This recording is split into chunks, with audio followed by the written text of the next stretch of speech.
Hello दोस्तों, कैसे हैं आप सभी लोग। तो ईवीएस क्लास कंटिन्यू करते हुए और क्लासेस बेटा आपको कैसी लग रही हैं कमेंट सेक्शन में ज़रूर बताएं। और पीडीएफ नोट्स को प्राप्त करने के लिए आप हमारा टेलीग्राम चैनल ज्वाइन कर सकते हैं, जिसका लिंक मैंने डिस्क्रिप्शन में दे दिया है। और जिन बच्चों ने अभी तक प्रीवियस ईयर के क्वेश्चन डाउनलोड नहीं करे हैं तो वो लोग जाकर टेलीग्राम चैनल ज्वाइन कर लें और वहाँ से अब तक के जितने भी क्वेश्चन सीटेट ने करवाए हैं सीबीएसई ने सीटेट के, तो सारे के सारे प्रीवियस ईयर के क्वेश्चन अपलोड कर दिए गए हैं। आप लोग वहाँ से जाकर डाउनलोड कर सकते हैं और भी काफ़ी मटेरियल है वहाँ पर, आप लोग डाउनलोड कर सकते हैं। फिलहाल हम क्वेश्चन नंबर 71 से शुरू करते हैं। कल हमारे 70 क्वेश्चन कंप्लीट हो गए थे। कहता है कि चांगपा आदिवासी लोग हैं। तो पहला क्वेश्चन ये बनता है कि चांगपा लोग कौन है। तो कौन है बेटा, आदिवासी हैं जो पर्वतों पर रहते हैं। ये बड़े तिकोनी आकृति के टेंटों का उपयोग करने के लिए रहने के लिए करते हैं, जो उन्हें अत्यधिक ठंड से बचाते हैं। इन टेंटों का डिज़ाइन कैसा होता है। डिज़ाइन है, कहता है 1000 वर्ष से भी पुराना है, लगभग 100 वर्ष से पुराना है, लगभग 800 वर्ष से पुराना है, अत्यंत आधुनिक है। आधुनिक तो नहीं है, ये तो आपको पता है बेटा। देखो चांगपा जो लद्दाख में पाए जाते हैं। कहाँ पर, लद्दाख में।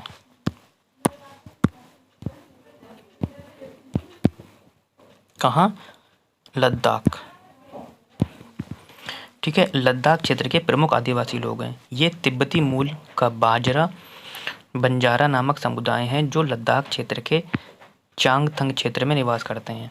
ये पर्वतों पर रहते हैं तथा रहने के लिए बड़े तिकोनी आकृति के टेंटों का उपयोग करते हैं, जो उन्हें क्या करते हैं, अत्यधिक ठंड से रक्षा करता है।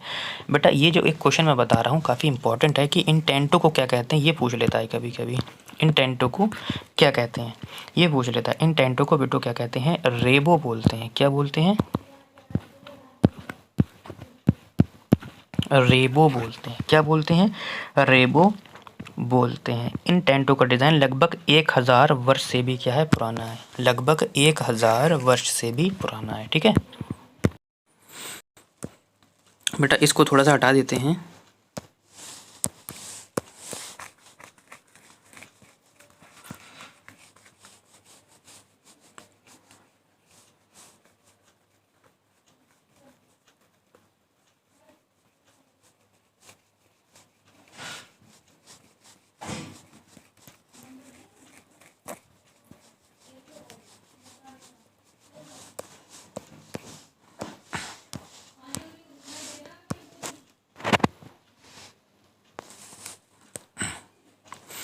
बेटा क्वेश्चन कहता है आपसे कि हमारे देश में राज्यों की संख्या कितनी है। कहता है कि 30 है, 28 है, 27 है या 26 है। तो देखो हमारे देश में जो राज्यों की संख्या है वो कितनी है बेटा, 28 है। कितनी है, 28 है। ठीक, तो अब मैं थोड़ा सा डेटा यहाँ पे लिख देता हूँ कि राज्य कितने हैं आपके, 28 हैं। केंद्र शासित प्रदेश कितने हैं,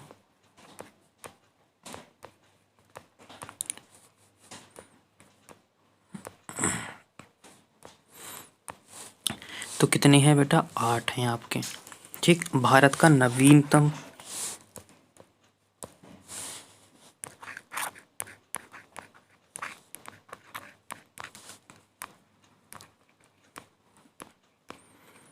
राज्य कौन सा है, तो भारत का नवीनतम राज्य आपका कौन सा है,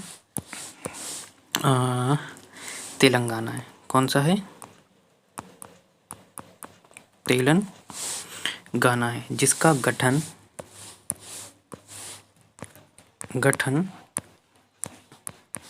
कब हुआ था बेटा, इसका जो गठन था 2 जून 2014 को हुआ था। जबकि जम्मू कश्मीर एवं लद्दाख नवीनतम केंद्र शासित प्रदेश हैं। ठीक है, तो अगर मैं लिखना चाहूँ तो लिख दे रहा हूँ, अगर आपको याद ना रहे तो नवीन केंद्र शासित प्रदेश कौन कौन से हैं, एक तो आपका हो जाएगा जम्मू कश्मीर और लद्दाख। ठीक, तो आगे बढ़ते हैं। क्वेश्चन क्वेश्चन नंबर 73 कहता है कि नीचे दिए गए उन 3 राज्यों के एक समूह को चुनिए जिसके सभी राज्य के समुद्र तट पर बंगाल की खाड़ी से मिलते हैं। देखो एक क्वेश्चन बंगाल की खाड़ी अरब सागर से आता है। कैसे आता है देखो, मैं थोड़ा सा, ये आ गया आपका, ठीक। दूसरा देखो दोनों समझ लेते हैं बेटा, इधर हमारा बंगाल है, इधर हमारा अरब सागर है, ठीक है बेटा। तो सबसे पहले ये वाला जो पोर्शन है हमारा, ये हमारा गुजरात का आ जाता है। दूसरी बात, इससे चिपका हुआ ये हमारा क्या आ जाता है,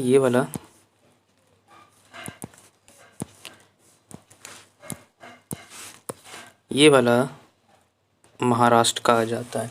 महाराष्ट्र के बेटा जस्ट नीचे हमारा यहाँ पर छोटा सा गोवा आ जाता है, ठीक है। गोवा से बेटा जस्ट नीचे हम आएंगे तो क्या आ जाता है हमारा, कर्नाटक आ जाता है, के फॉर कर्नाटक। और ये वाला पोर्शन हमारा क्या आ जाता है, गोवा का आ जाता है।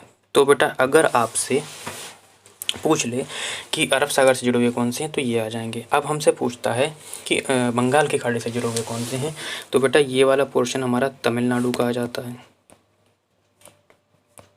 ठीक है। तमिलनाडु से जस्ट हम ऊपर चलेंगे ये वाले पोर्शन की ओर, तो ये हमारा आंध्र प्रदेश का आ जाता है। आंध्र प्रदेश से थोड़ा सा ऊपर चलेंगे, ये वाला पोर्शन हमारा उड़ीसा का आ जाता है, और इधर वाला बंगाल का आ जाता है, वो पश्चिम बंगाल, ठीक है। अब हम लोग ऑप्शन काट लेते हैं इसी तरीके से, ठीक है, कि कौन सा राज्य किधर है। तो हमसे कहता है कि उड़ीसा, आंध्र प्रदेश, तमिलनाडु, बिल्कुल ये ऑप्शन आपका ठीक हो जाएगा। ये सब कहाँ पर हैं, आपके अरब सागर में हैं, ठीक है। बाकी आप ये सब गलत है क्योंकि इसमें कुछ मिक्सचर होगा, यानी कि कुछ पूरब की ओर भी होंगे। देखो क्वेश्चन कहता है कि चिराव कहाँ का लोक नृत्य है, तो चिराव मिजोरम का है, कई बार मैं ले चुका हूँ। क्वेश्चन नंबर 75 कहता है हमारे देश में एक ऐसा क्षेत्र है जो ऊंचा, सूखा और समथल और ठंडे रेगिस्तान के नाम से जाना जाता है। तो डायरेक्ट क्वेश्चन यहाँ से भी बनता है कि ठंडा रेगिस्तान किसे कहा जाता है। एक क्वेश्चन डायरेक्ट यहाँ से बनता है आपके कि ठंडा रेगिस्तान किसे कहा जाता है। एक क्वेश्चन यहाँ से डायरेक्ट अलग से बनता है, यहाँ वर्षा बहुत ही कम होती है, यहाँ बर्फ से ढके पर्वत और सूखे ठंडे सपाट मैदान हैं। ये क्षेत्र कहाँ के लोगों का कहाँ का भाग है, तो ये हो जाएगा आपका बेटा 75 का आपको आंसर देना है। तो क्या हो जाएगा, लेह और लद्दाख हो जाएगा, ठीक है। अगर ठंडा रेगिस्तान पूछेगा तब भी आप यही लगाएंगे। क्वेश्चन नंबर 76 कहता है कि प्राथमिक स्तर पर पर्यावरण अध्ययन की प्रकृति कैसी है। तो प्राथमिक स्तर पर पर्यावरण की प्रकृति बेटा एकीकृत है। एकीकृत का मतलब होता है कि एक चीज़ को दूसरी चीज़ से जोड़कर पढ़ाना, यानी कि प्राथमिक स्तर से पर्यावरण शिक्षा आवश्यक है ताकि वे पर्यावरण के महत्व को आत्मसात कर सके। सामान्यतः मानव सहित सभी जीव पर्यावरण के ही देन माने जाते हैं।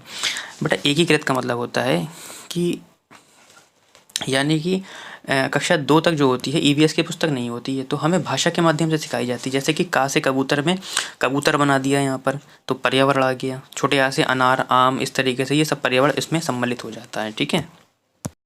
क्वेश्चन नंबर 77 कहता है नीचे दिए गए कथनों में से कौन सी ईवीएस सीखने के लिए राष्ट्रीय पाठ्यचर्या की रूपरेखा 2005 की सिफारिशें हैं। बहुत ही प्यारा क्वेश्चन है आपका, देखते हैं। कहता है सीखने के लिए स्कूल, घर और समुदाय के बीच सुनिश्चित संबंध होना, ठीक। तो बेटा ऐसा नहीं कहा गया है राष्ट्रीय पाठ्यचर्या, यानी कि एनसीएफ 2005 ने ऐसा कुछ भी नहीं बोला है। ए कट गया। अब ए ऑप्शन जिस ऑप्शन में होगा वो नहीं होगा। देखो इसमें भी है, इसमें भी है और इसमें भी है, यानी कि मुझे एक पता था और मैंने उसी से ही अपना पूरा आंसर क्लियर कर लिया। फिर भी हम पढ़ते हैं। एनसीएफ कहता है कि रटकर सीखने को हतोत्साहित करना चाहिए, बिल्कुल एनसीएफ ऐसा कहता है। किताबी शिक्षा से प्रस्थान का मतलब होता है किताबी शिक्षा से थोड़ा हटना, ठीक है। प्रस्थान करना यानी किताबी शिक्षा के साथ साथ बाहर की चीज़ भी होना चाहिए। प्रस्थान मतलब ये हो गया। स्कूल में बच्चों के जीवन को स्कूल के बाहर के जीवन से जोड़ना, ये भी एनसीएफ कहता है, ठीक है। तो आपका क्या हो जाएगा, BCD हो जाएगा। क्वेश्चन नंबर 78 कहता है प्राथमिक स्तर पर पर्यावरण अध्ययन का उद्देश्य निम्नलिखित में से हो सकता है।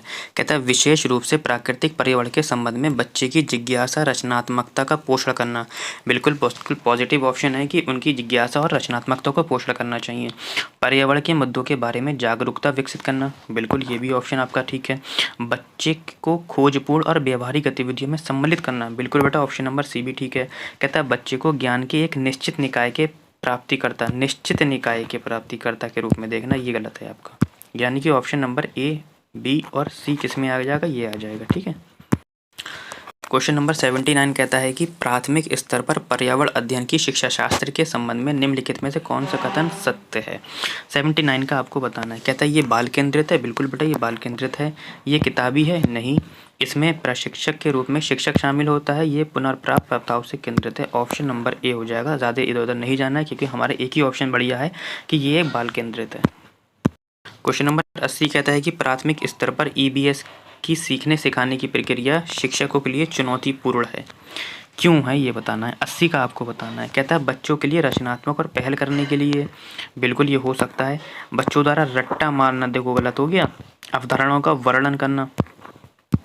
ईवीएस पाठ्यपुस्तकों को सीखने का एकमात्र शब्द आ गया। ये सब बेटा टैग वर्ड हैं जो मैंने आपको बताए थे। इससे आप तुरंत ऑप्शन काट लीजिए। यानी कि एक ही ऑप्शन बचता है हमारे पास, ऑप्शन नंबर ए। प्राथमिक स्तर पर ईवीएस को सीखने सिखाने की प्रक्रिया में बच्चों के लिए रचनात्मक और पहल करने के लिए शिक्षकों के लिए चुनौतीपूर्ण है। छोटे